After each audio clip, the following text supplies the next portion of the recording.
Salam sejahtera, selamat tengah hari. Anda sedang menonton Buletin Awani bersama saya Gigi Ahmad. Kita mulakan dengan perkembangan ini.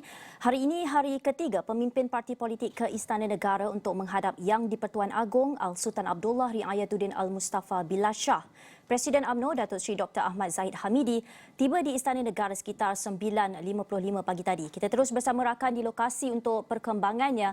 Firdaus Azil, setakat ini apa mungkin yang Firdaus Azil boleh laporkan?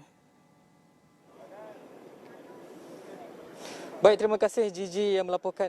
Gigi dari Bukit Jalil. Seperti yang Gigi maklumkan tadi, dua pemimpin parti politik sudah pun selesai menghadap Seri Paduka Baginda Yang di-Pertuan Agong. Pertamanya ialah Presiden UMNO Datuk Seri Ahmad Zahid Hamidi. Keduanya ialah Presiden MIC Tan Sri SA Vigneswaran. Di mana sebentar tadi selepas Presiden UMNO Datuk Seri Ahmad Zahid meninggalkan perkarangan istana, beliau sempat berhenti sebentar untuk bercakap ataupun berkongsikan pandangan yang telah diutarakan oleh beliau ketika menghadap Yang di-Pertuan Agong. Antaranya beliau berkata UMNO mengambil pendirian agar darurat yang kini sedang berjalan tidak boleh diteruskan selepas 1 Ogos kerana beliau berkata bahawa kemudaratan akibat pelaksanaan darurat yang melebihi tempoh yang telah ditetapkan akan membawa lebih kemudaratan kepada negara. Seterusnya, Datuk Seri Ahmad Zahid Hamidi berkata bahawa UMNO juga mengambil pendirian agar Parlimen diteruskan bagi membincangkan isu-isu berkaitan rakyat serta pengurusan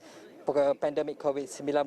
Dan juga beliau berkata UMNO juga, kalau boleh saya bacakan apa yang beliau cakap sebentar tadi, UMNO juga telah membawa suara rakyat yang rata-rata resah, gelisah dalam menghadapi COVID-19 sehingga menjejaskan mata pencarian dan pendapatan ekonomi mereka. Selain itu, beliau berkata Parlimen amat penting sebagai platform rasmi menyuarakan suara hati rakyat berkenaan dengan kepentingan mereka mengenai tuntutan moratorium, kenaikan harga barang yang mendadak, Air-Sina 2.0, Air Lestari 2.0 dan pelbagai bantuan yang untuk semua yang tidak terhad kepada B40 sahaja tetapi juga melibatkan kumpulan M40 dan kalangan T20.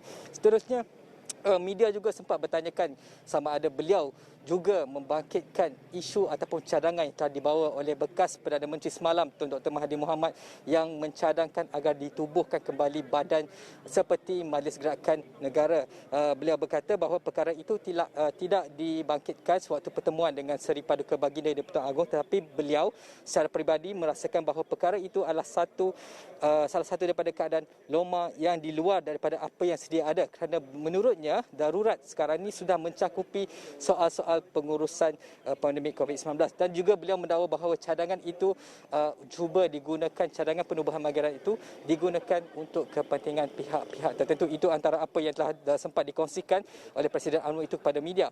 Dan Presiden MIC pula, beliau hanya meninggalkan, Tan Sri Vigneswaran tidak meninggalkan, tidak berjumpa dengan media untuk berkongsi apalah di sesi pertemuan antara beliau dan juga Seri Paduka Baginda Yang di-Pertuan Agong, Gigi. Dan seterusnya mungkin saya boleh kongsikan bahawa kita jangkakan sebelah petang nanti adalah Presiden Parti Bersatu Sabah Datuk Seri Maximus Johnny Tee Ong Kili pula dijadualkan akan masuk menghadap Yang di-Pertuan Agong.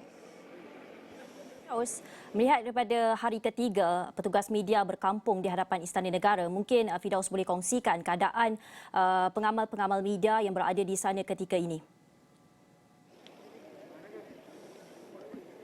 Baik, ketika ini memasuki hari ketiga. Pada hari pertama keadaannya lebih mencabar, tetapi pada hari kedua iaitu semalam dan hari ini hari ketiga, terima kasih kepada pihak Istana Negara yang telah menyediakan satu kemah yang besar untuk kami berlindung daripada sinar matahari di belakang ini, dan juga ini tempat kami berteduh.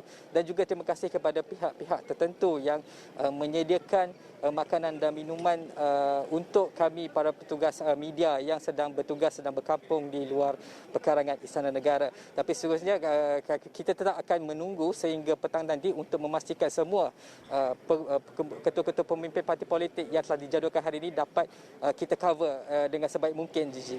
Bagaimana dengan hari esok? Adakah dijangka akan ada lagi pemimpin-pemimpin politik yang hadir bertemu dengan Yang di-Pertuan Agong?